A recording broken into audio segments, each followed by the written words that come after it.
I'm multitasking today. I'm accomplishing some recipe development, and with the successes, I'm going to pack them up and take them down to Catherine, a friend of mine who's housing a bunch of rowers for Regatta Week. I got my granola bars chilling. They'll be ready for slicing up. And I baked off those tofu skewers, and the walnut basil pesto is chilling. And now to make potato vegetable samosas.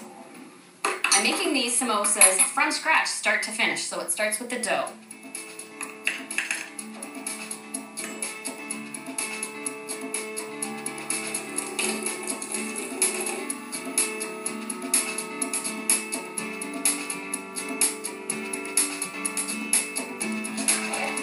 Give it a little stir first to get the oil in there. I'm making a little well in the center and pour in the water. And I start by stirring in the center and then pulling the flour in a little bit from the outside and in. And now that I've got all the flour combined, I need to knead the dough a little bit. Just get a little flour on my hands.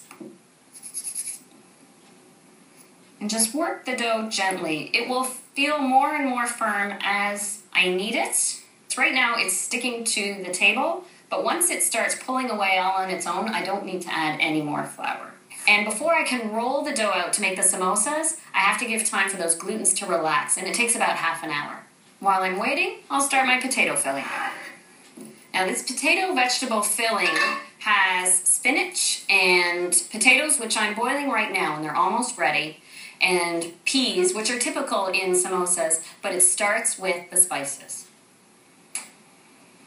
Cumin seed, coriander, and fennel. I really like the fennel in this recipe. And samosas, they're a compact little snack, but they should be big on flavor. So I find for full impact, I have 1 tablespoon of cumin, 1 tablespoon of fennel seed, and 2 teaspoons of coriander. I know these are toasted when I can smell the fragrance.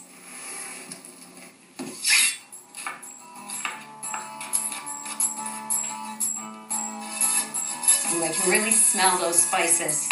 So now I'm ready to add the oil and onion.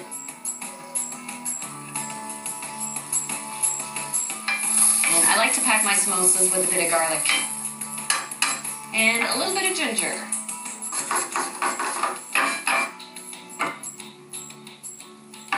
I like to use the frozen chopped spinach in this recipe because it saves the step of blanching and it's easy to squeeze out the excess juices. And then 3/4 of a cup of peas, fresh or frozen, it doesn't matter. And then the last thing to add is the potatoes. This is 2 1/4 cups of peeled and diced potatoes.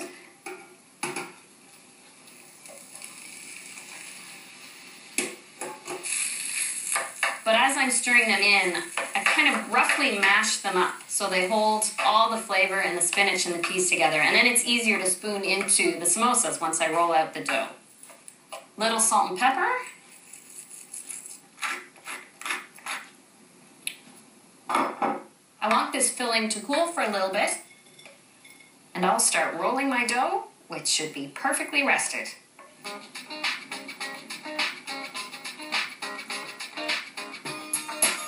To shape the perfect ball of dough, I just spin it gently in my hand, and the bottom of it is actually sticking to the cutting board just a little bit.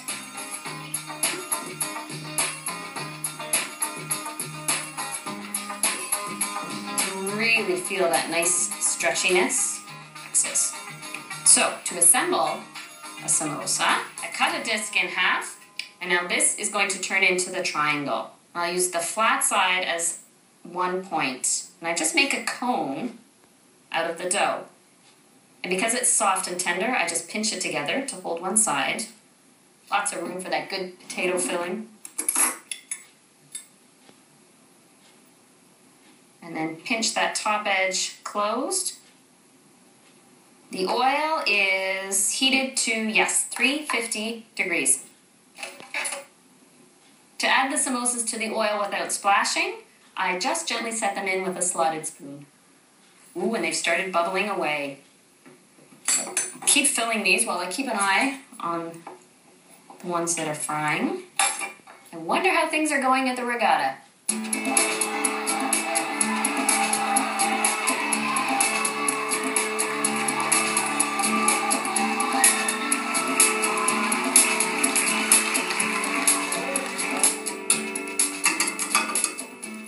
I love how when you fry the samosas, they get that little crackly, bubbly texture to them that makes them crispy and just so nice to bite into.